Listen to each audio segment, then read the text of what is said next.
Hey everybody, welcome back to the Fuller Homestead. My name is Brian. It is a wet, chilly day today, and we've got a little bit of work to do because tonight the temperatures are supposed to dip down into the single digits, and we're gonna stay below freezing for about the next 3 days. In a little bit, I'm gonna take you up to the chicken coop and the rabbit cages, show you what we've already done. But for right now, what we're gonna do is we're gonna work on building they're really nesting boxes, but we're gonna use them as winter shelter boxes for our rabbits. I went up just a little while ago with a tape measure and measured the opening for the rabbit cages. And the guy that I bought these from did a fantastic job assembling them, but it doesn't seem like any of the doors are really uniform. And the smallest door that I have is about 13 inches by 13 inches. So we're gonna use that diameter, those dimensions rather, to build these nesting boxes. So let me show you what I've sketched up and the supplies that we're gonna use today.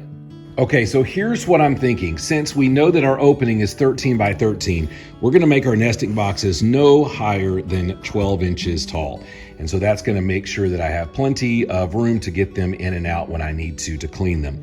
Along the bottom, based on the, width of the cage, the length of the cage, we're gonna go about 19 inches overall. I'm gonna have a little bit of a roof or a lip there, for lack of a better term. It'll probably be around the, let's just say 5-inch mark for right now. And then it's gonna kind of angle down on the side. And then right here, we're also gonna have a little bit of a ridge, and then it'll go down like that. So 12 by 19. As far as width goes, I think we're probably gonna stay in the neighborhood of 11 inches. No, that didn't look like 11. Now it looks like an H. Let's try this, 11 inches, no wider than that. So let me get my boards on the table. We'll try to sketch out a side. We'll do one of them and use that kind of as our template. Now, most of you know that when we deal with lumber, if I buy a 1 by 12, we're not dealing with actually 1 inch by 12 inch. So for instance, on this one, we're dealing with 11 1/4 by 3/4 of an inch. This is an 8 foot long section, but it's actually not even really 8 foot long. It's a little longer than 8 foot. That doesn't always happen, but on this piece it does. So in order to achieve the dimensions that we want, that we drew up earlier, we've got 11 inches width on the board here. We're gonna put that little 5-inch section on top of that. That gives us an extra 3/4 of an inch, which makes our 12. On the bottom, a lot of people that I've seen do these nesting type boxes will put hardware cloth on the bottom. I have some of that, plan on using it. And then we're gonna pack it down with hay so that they'll all keep warm. And then of course we'll have no problem doing the 11 inches across. So I'm gonna take a pencil, we're gonna sketch some stuff out, and then we'll start cutting. Now I could take some time, take some cardboard and make a template, but for right now, knowing that colder weather is coming, we're just gonna go ahead and map it out on the board itself. I'm gonna take my square and we're gonna mark off at 19 inches. We're gonna come up about, let's say 2.5 inches. We'll make a line there, and that's where we will meet our lip going across here. And then what we're gonna do is we're gonna come up on the top here and we're gonna mark off, let's say, we said 5 inches for that lip, didn't we? So we're gonna mark off a 5-inch section here, and that's where we'll put the ridge. And then we'll take a straight edge and we're gonna connect these two right here. That's how we'll know to cut for our sidewall. All right, so there is the outside dimension of our box. I'm gonna go ahead and cut this out so that I can trace that exact same dimension on the other side so that they line up evenly. We're just gonna use a little jigsaw here.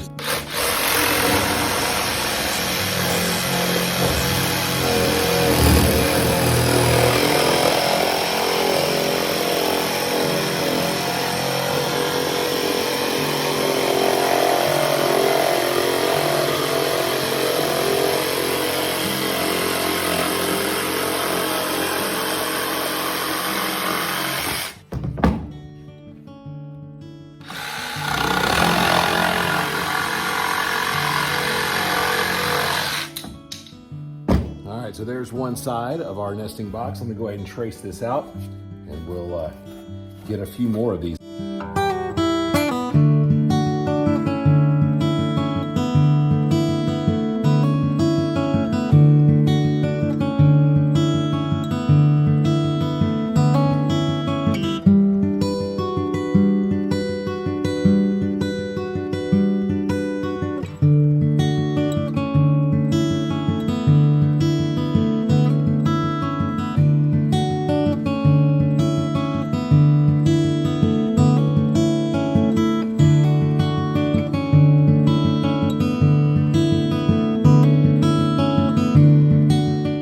So we're done with cutting out the sides. I've got enough for 4 different boxes. Here's what they're gonna look like this way, and then we'll come out 11 inches. Isn't that what we said, 11 inches?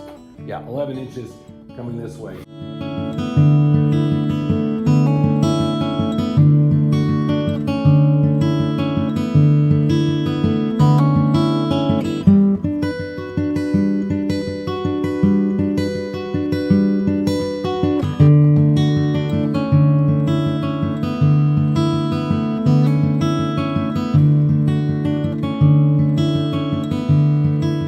Got our ends done. We're gonna have this little stylistic notch on the end. That will be the marker of a Fuller Homestead nesting box. If it doesn't have this notch, it didn't come from here.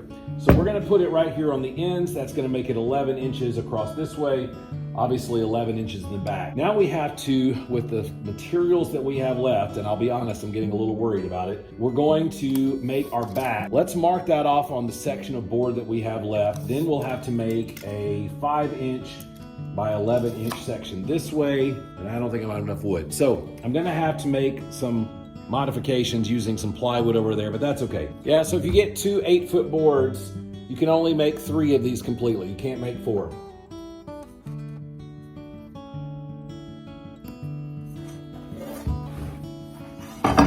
We'll just work our way down.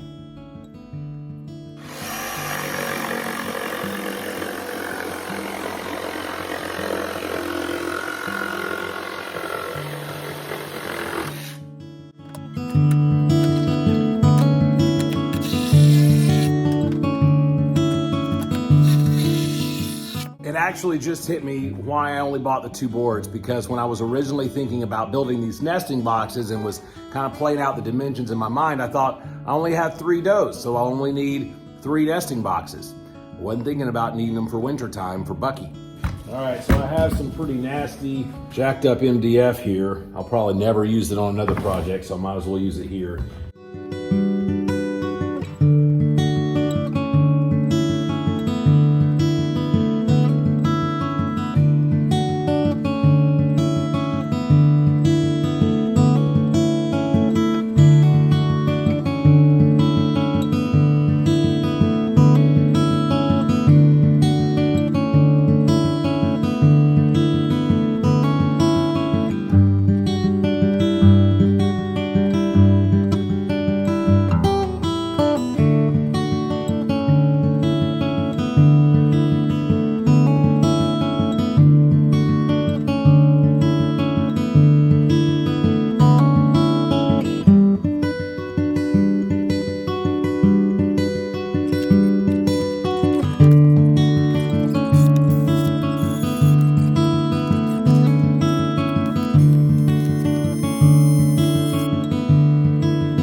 We got the wooden part of all 4 of our boxes assembled. Now I'm gonna go get some hardware cloth, cut it to size, and then I'm gonna staple it in on the bottom to make it secure.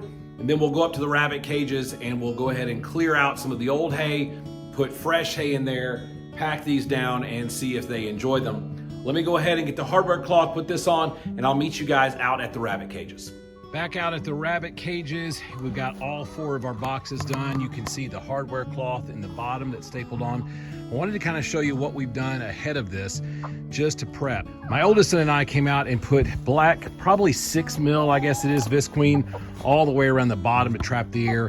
Then we took the tarps, did a better job of securing them and cutting out one little hole there to be able to access them for their gate. We strapped down their roofing. Actually, we'd done that a while back, but it is not pretty looking, but the goal obviously to keep a lot of the cold chill out of there. And then we're gonna put these in there, put some fresh hay in, and hopefully they'll be uber happy. I'll go over here to the chicken coop to show you how we've kind of set it up. Really all we did to this is put down a layer of fresh pine shavings. My wife did that yesterday as well. You can tell it doesn't look that fresh anymore, but it still smells good. And we also put some black plastic up over that window, and then we doubled the plastic on the door. We've got a layer on the inside and a layer on the outside. With 53 birds in this coop, with some walls and a decent roof up here, I think they're going to be fine. They'll huddle together and be able to last through all of this cold.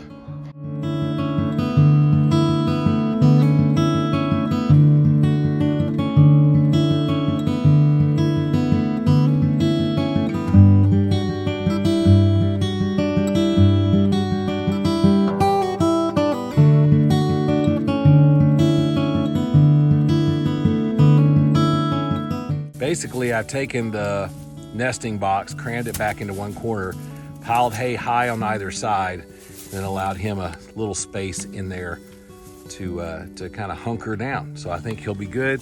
We'll put his water out here. I'll just access that from here, clean up his little food dish here. But I think that's gonna be nice, bud. Let's go around, we'll finish it up, and I'll show you the final project.